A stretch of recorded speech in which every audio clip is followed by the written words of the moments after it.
been notified by the Secret Service that the room is clear.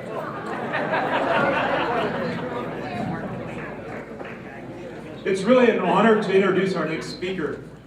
It's been a long time since he's been here, more than 100 years in fact. President William Howard Taft, our nation's 27th president, came to Montrose, Colorado in 1909 to dedicate the Gunnison Tunnel. In President Taft's day, the Gunnison Tunnel was the longest irrigation tunnel in the world. It remains an engineering marvel that astounds people with its boldness of conception and construction.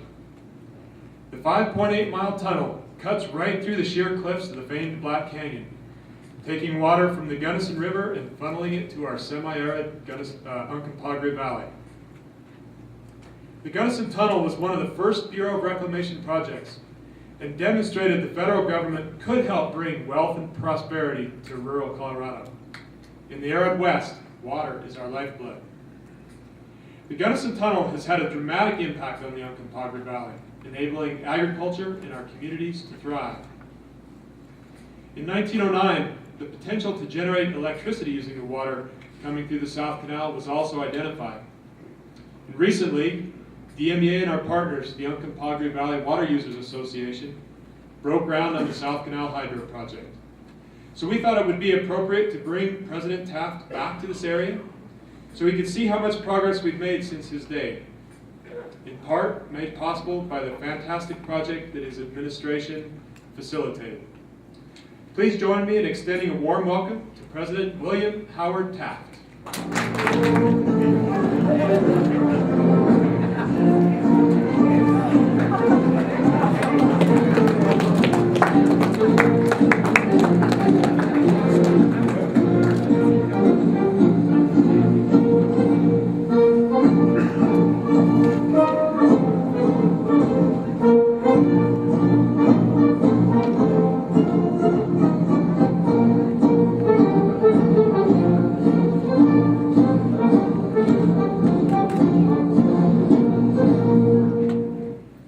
Thank you very much for that outstanding ovation, ladies and gentlemen.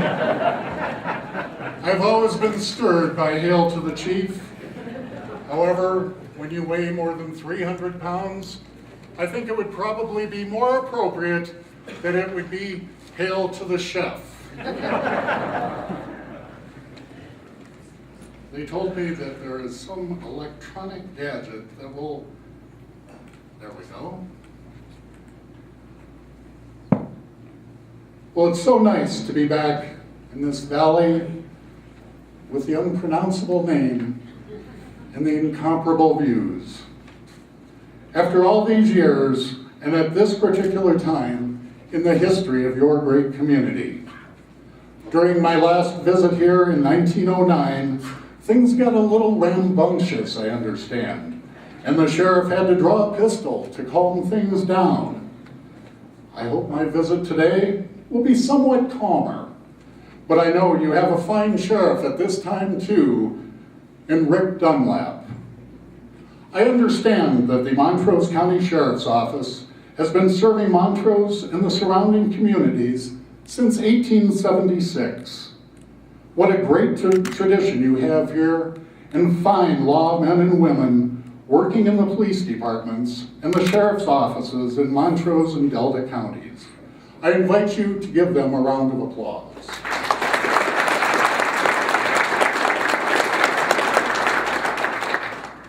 It is truly an honor to be invited to address the assembled membership of the Delta Montrose Electric Association, and to be among such a fine group of dedicated and hardworking individuals such as yourselves, who have carried on a vision first set forth by a group of equally as dedicated individuals, some of them your ancestors, I'm sure, more than 100 years ago. When I first traveled to this area, I found the sights from our railroad car to be quite unique. Such a difference from the landscape of Washington, D.C. and Cincinnati, Ohio, where I grew up, where we tend to take water for granted. As our train traveled through miles and miles of nothing but arid land, covered by sagebrush and greasewood bushes, I thought to myself, this land would never support agricultural endeavors. How wrong I was. Our railroad car would emerge from a rocky canyon upon a veritable oasis, where waving green fields of alfalfa and miles of orchards with trees laden with fruit told the miracle wrought by the touch of water. Here at Montrose, I was treated to a visit to the county fair, where I was shown the bounty of the land created by the early pioneers of irrigation, even before the opening of the Gunnison Tunnel. Enormous peaches, apples, pears, plums, and grapes, and most every type of vegetable were on display. It was quite a sight. It was also at the fair that I saw a very lively relay race of cowgirls. As I remember it, the little girl of 16 outdistanced her two opponents in the 2.5-mile race simply because she wore knickerbockers, while the others wore undivided skirts, making their change of steeds during the race that much more difficult, and letting the 16-year-old in knickerbockers win the race. It was all in good fun, and I enjoyed it immensely. I must admit to you, however, that I was hoping to see a relay race of cowgirls during this visit. But I was told by that swarthy Greek fellow you have working here at the DMEA, what's his name? Tom Pocahontas? Yeah, Pocahontas. He said that he was unfortunately unable to round up cowgirls for today, but he'd work on it for my next visit. Thank you, Tom. I would also like to thank the DMEA for the excellent accommodations they provided during my visit. As you may have heard, shortly after moving into the White House, I experienced the most embarrassing situation of being stuck in the White House bathtub. Now imagine your tub at home, and imagine me getting into your tub. I was stuck fast, suctioned to the bottom of the tub with my arms like this. I had to call 6 aides to assist me out of the bathtub. Well, rest assured that an engineer was called into the White House the next day, and work began within the week on a larger tub. It was glorious, 4 feet wide and 7 feet long. What a way to soak away the cares of the presidency. Well, I am excited to be back in Montrose area for many reasons, one of which is I hope to get out and play a little golf. I'm particularly looking forward to golfing at Cobble Creek. Don't tell Mrs. Taft, but I placed a small wager with Marshall Collins on the DMEA board that I would beat him by 2 strokes, providing he would give me 5 strokes at the beginning. Many of you probably don't know that I was the first president to publicly get out on the golf course, as shown by these photos in back of me in 1909. While my predecessor and friend at the time, Teddy Roosevelt, enjoyed the game of golf equally as well as I, but he tended not to outwardly show his enthusiasm for the sport, lest he be labeled as an aristocratic and not of the common man. I, on the other hand, have embraced the sport and enjoyed the health benefits and the camaraderie of getting out on the golf course. It was widely known in Washington, D.C. during my presidency that not much would go on in the afternoons during the summer because the president most likely was out on the golf course. As I walked up the steps in front of this very impressive facility, I was told that there was an electric car parked out in front, an example of the newfangled technologies that are available to you in these more recent years. I hate to break it to all of you people, but I had a Baker electric car at the White House more than 100 years ago, and I recommend that you give them a try if you have a chance. Mrs. Taft especially liked the Baker automobile because it was a nice, quiet ride. I'm proud that my administration was the first to have cars at the White House, automobiles in our garage.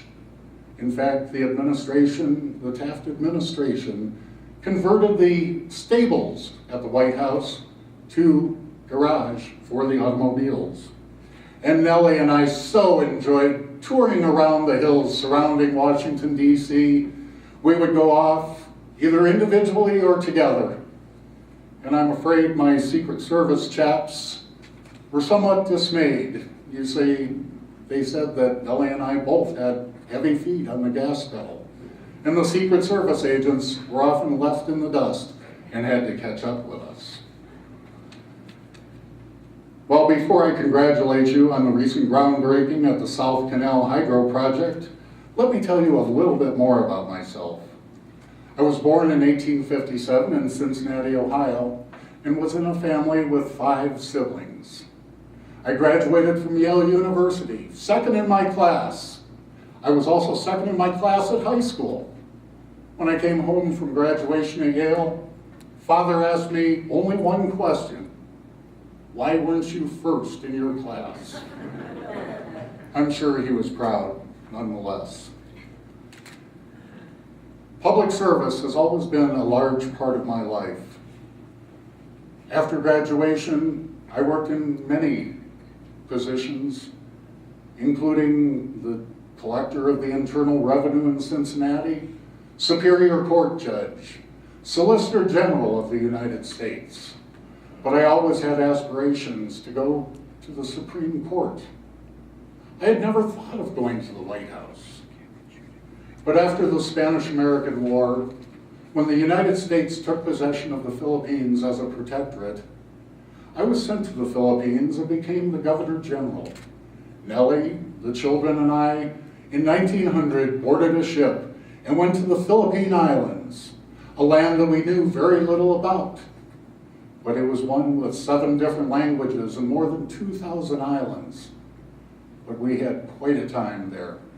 And it was during that time that I suffered ailments, stomach ailments, mostly caused by the climate of the Philippines and by the mosquitoes and that type of thing. Well, Secretary of War Eli Root cabled me in the Philippines and inquired as to my health. I responded to him that I was feeling much better. In fact, I had ridden 25 miles to a remote village up in the mountains. It is said that he read the cable, laughed, sat back, and cabled back to me. I was inquiring about the horse. Well, from the Philippine Islands, I was asked to become the Secretary of War under Teddy Roosevelt, following the assassination of President McKinley. Teddy assured me that as Secretary of War, I would have none of the responsibilities, or very few of the responsibilities of the military. He would take care of that. Instead, he put me in charge of the construction, overseeing construction on the Panama Canal, and also overseeing the building of the Philippines. So it was quite a time. And when Teddy's, I shouldn't say Teddy because he hated the word Teddy, when Theodore's time came to leave the presidency, he encouraged me.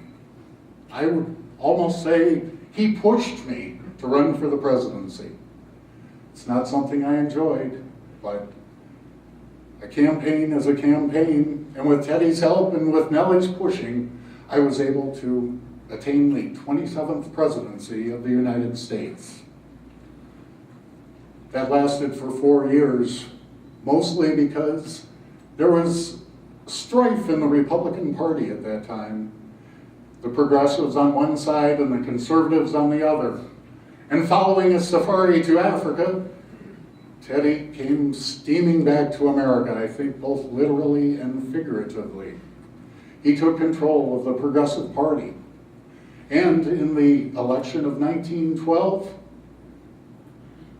the Progressive Party and the Conservative Party of the Republicans split the ticket and allowed the Democrat to come into the presidency. I was never so relieved to be leaving Washington, D.C., believe me. Well, following the presidency, I had to do something. You see, at that time, presidents had no retirement plan. So I had to work. I thought about going into law, but I had never been in a private practice before. And I was offered a position at Yale University, my alma mater, where I taught and also wrote books. 8 years later, I was asked to serve on the Supreme Court as its Chief Justice, making me the only individual in United States history to serve as both President and Chief Justice of the Supreme Court.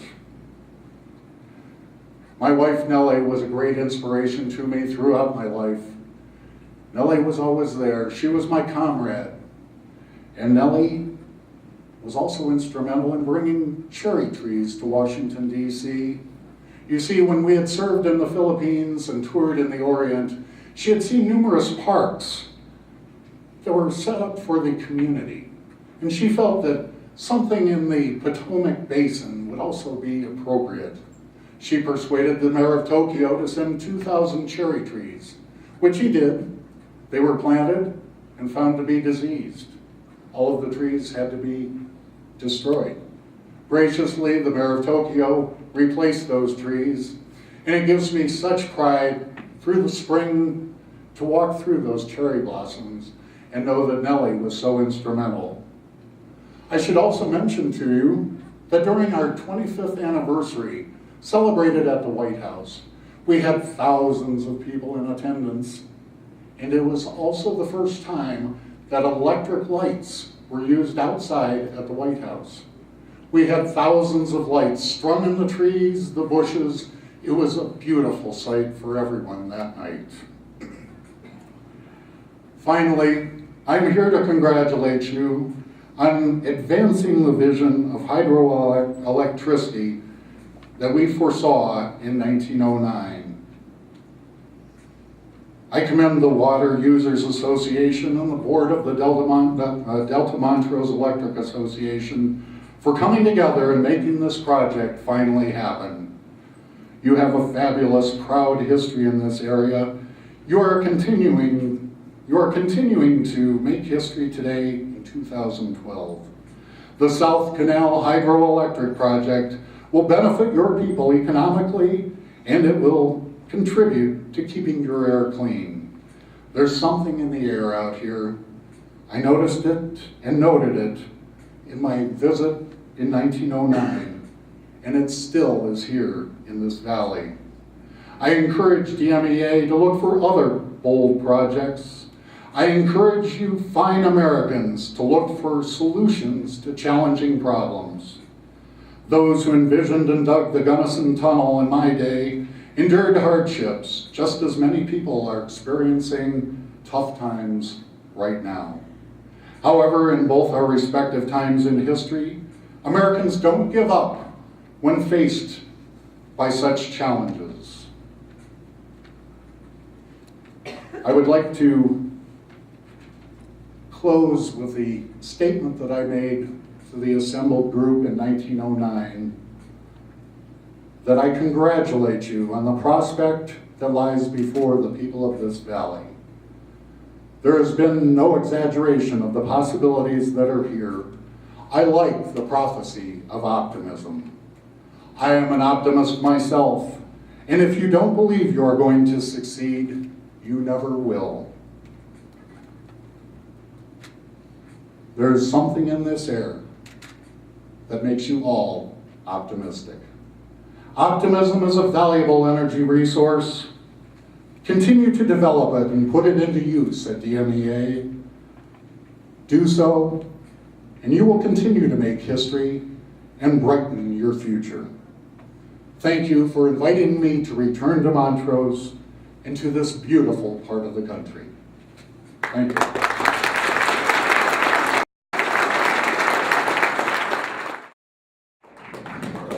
That was President Taft, portrayed by Dale Licala from Mentor, Ohio. Let's give him another round of applause.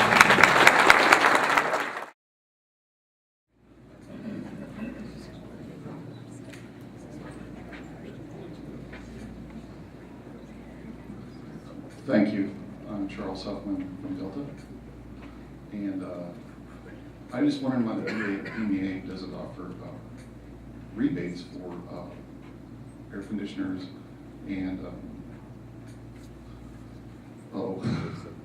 swamp coolers. Yeah.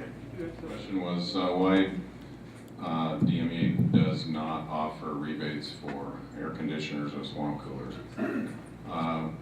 Over the years, we have offered various rebates for different kinds of things, hot water heaters, we have some rebates for refrigerators, etc., those kinds of things. Our focus has been in the what has been labeled the most efficient HVAC technologies, and that's with the geo-exchange technologies. We've been involved in that very heavily.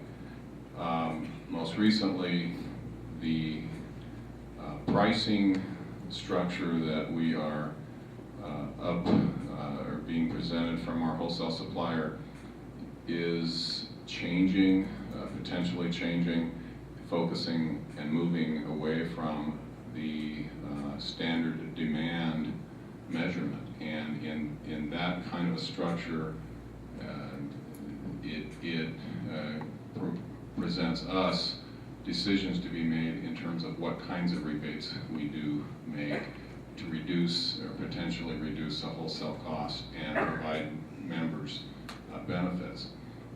That is something that may be provided in the future, but up to this point in time, it has not been a project for us. We've had focus on other technology at this point in time. Certainly something we should consider and take a look. Tri-State is providing some programs that may be beneficial to us, and in concert with what they present, it might be beneficial to our members. We have to take a look at that. Wondering if it wouldn't be possible for DMEA to save quite a bit of postal funding by shipping my two bills in one envelope. I think you heard the question, would we be able to save DMEA and you eventually money by combining two bills into one? And as I understand, we have that capability, and we should take a look at doing that for you. Thank you. Good morning, my name is Tom Tesh from Olathe. I want to thank the board for their forward approach, like the LED lights, and I took advantage of the CFL lights that went out a few years ago. You know, new technology is always risky, but you know, there's nothing wrong with trying it, especially you have nothing to lose. And my power bill has dropped substantially. I also took advantage of the electric water heater, or propane. Just went down, you know, just gave up the ghost and came just in the nick of time. So I also want to encourage the board to continue on promoting local power, you know, whenever it becomes economically feasible and makes sense. Thank you. I was wondering about the tax each month. Where does that go to? And it keeps raising every month.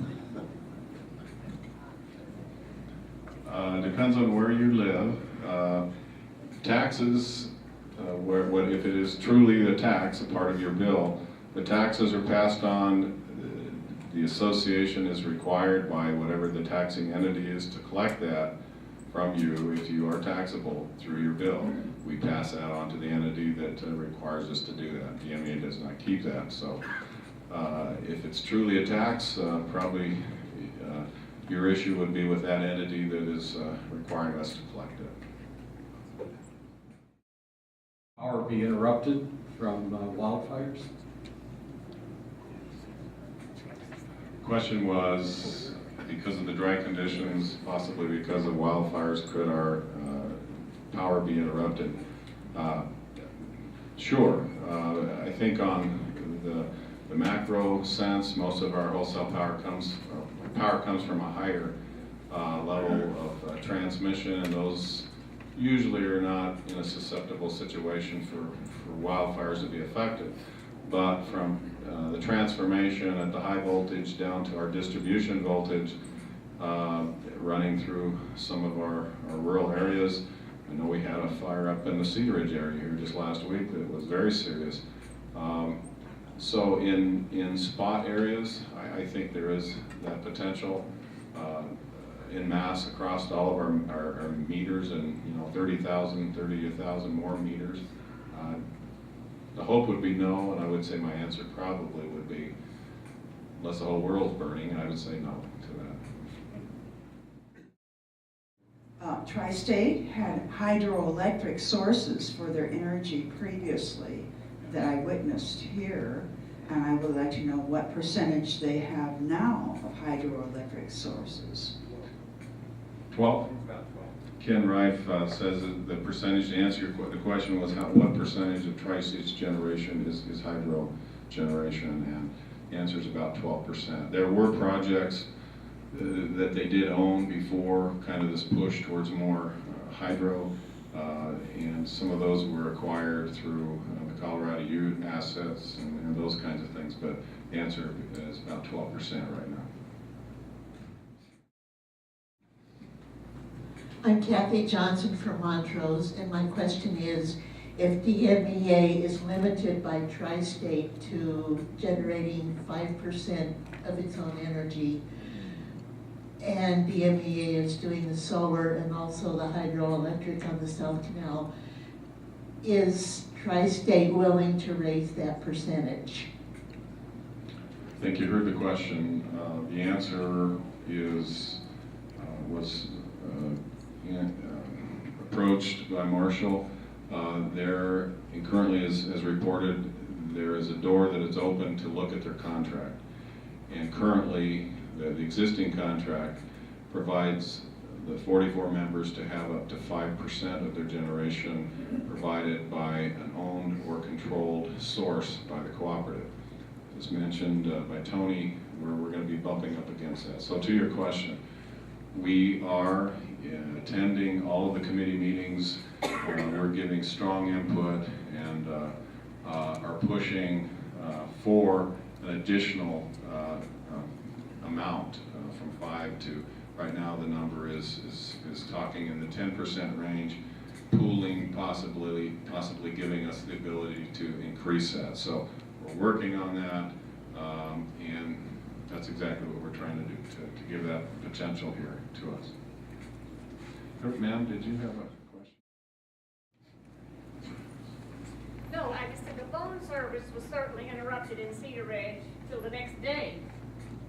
So I don't know whether the power lines or the phone lines were also affected, but like the phone lines. Thank you. In reference to the fire in Cedar Ridge, the comment was that the phone lines were interrupted, and I don't have control of that, but I'm sorry to hear that. But I believe we did a pretty good job in terms of the electric side. Our employees, I should say. Okay, hearing none, I really thank you for your interest. That was a good run of comments. We haven't always had that many people speaking up, so we appreciate that. This brings us to an item on the agenda that I've been trying to put off as long as possible. It's a tribute to Ken Norris, who's term limited and will be leaving the board. This will be his last meeting. We've really enjoyed having Ken on the board, and I'm not looking forward to seeing him leave, but I guess we have to do this. So Nancy Hokie will give the tribute. You know, Ken is a very, very special board member. I always think of him as the strong, silent one, because he's very quiet in the board meetings until he becomes impassioned about something. And some of those things he becomes very, very impassioned about are low-cost power, energy efficiency, and renewable energy. Ken never wavered on those issues. I've known Ken for 12 years now, and I always could depend on Ken to help me out. If there was a little problem in counting or generation, Ken knew the answer right off the top of his head. I remember one night, I was a little bit concerned that the board didn't have a complete understanding of some of the tri-state generation issues and what our options were here locally. So I called Ken up, I think it was about 9 o'clock at night, and I said, Ken, would you write up an explanation of these different generation sources, be it simple cycle gas, coal, nuclear, what are the options and what are the costs involved? Ken just says, yeah. And by the next morning, there was, in my inbox, ready to be presented to the board. That's the kind of knowledge that Ken knows, because he's a third generation not electrical engineer, he's actually a mechanical engineer, but his grandfather and father both helped pioneer electricity in western Colorado. And Ken didn't hesitate to continue that effort, including he was instrumental in the nuclear plant, updating that and making it at the time one of the most efficient coal generation units in Colorado, probably the nation at that time. Worked very close with EPRI.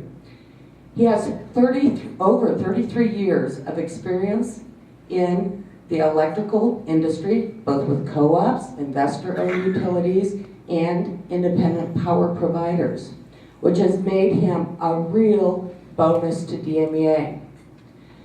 Ken is passionate about local generation, and so he helped work with the Uncompahgre water users to make sure we got that South Canal project built. And that project will bring us right up to our limit with Tri-State's renewable energy. That project, unfortunately, is going to be completed after we lose Ken next year in 2013. Ken is typically soft-spoken, firm, very firm, a true gentleman. But in his younger days, this guy was known to play in a rock and roll band. And he even got in a fist fight or two. And I'm proud to say that Ken brought that hard-headed creativity and determination to the DMEA board to fight for you, our member owners. And he never forgot that at the end of the day, we have hard-working people out there who are struggling to make ends meet and to keep those DMEA bills as affordable as possible with great customer service. Ken, you will be missed, but I hope you enjoy your many extra hours you're going to have on your hands to spend time with your family, Carlene, Mike, Matt, Mandy, and his 2 grandkids, Colton Cash and Reagan Grace. Thank you, Ken.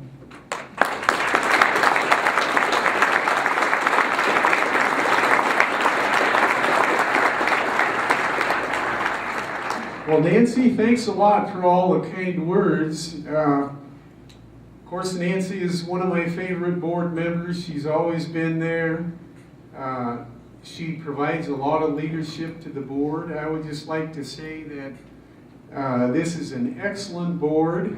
We have an excellent staff. I am very happy to leave DMEA in the condition it is in. It's one of the most reliable electrical distribution systems in the nation. We have well over 50% equity, probably pushing 60% equity. The South Canal is off and running. That took many years effort. I think that's a very important project which will be here for probably the next 50, perhaps 100 years. So in closing, I would just like to thank you, the membership, for electing me to 4 consecutive 3-year terms to be your director. And I'd just like to say thank you very much.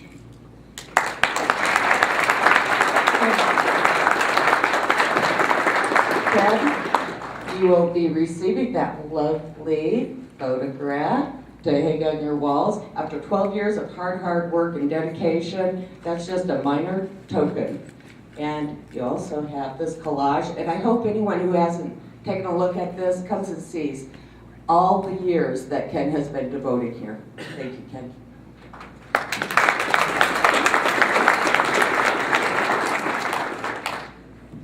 Well, we have to go through that, but we are going to miss Ken.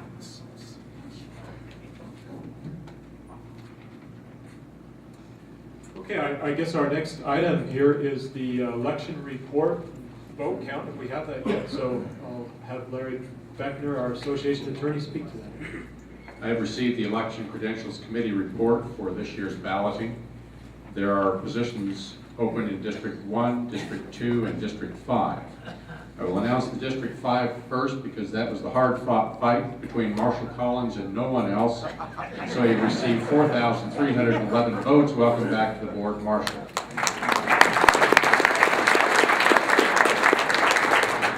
In District 2, there were 3 candidates.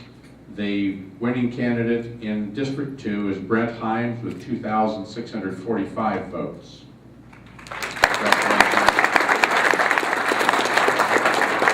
Welcome back to the board, Brent.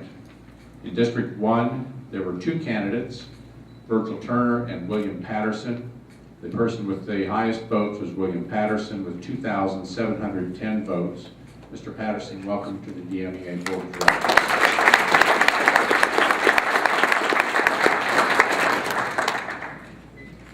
Thank you, Larry. And yeah, once again, I'd like to welcome you new board members and you existing incumbents sitting on the board again. And also, I once again want to thank all the candidates who ran. And I know it's disappointing not to win, but thank you so much for your good efforts and contributing to our.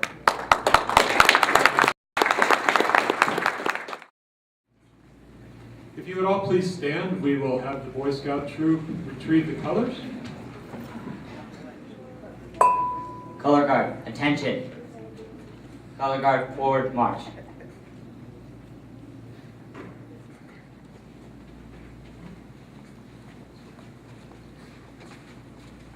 Forward march.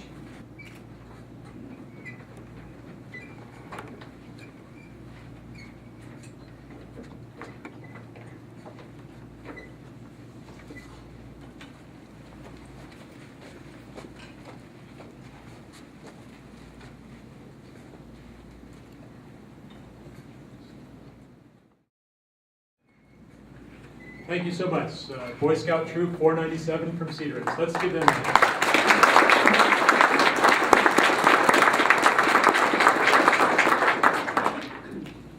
Okay, now please be seated and we will have this drawing, well, adjourn the official business meeting and we'll have this drawing for the door prize.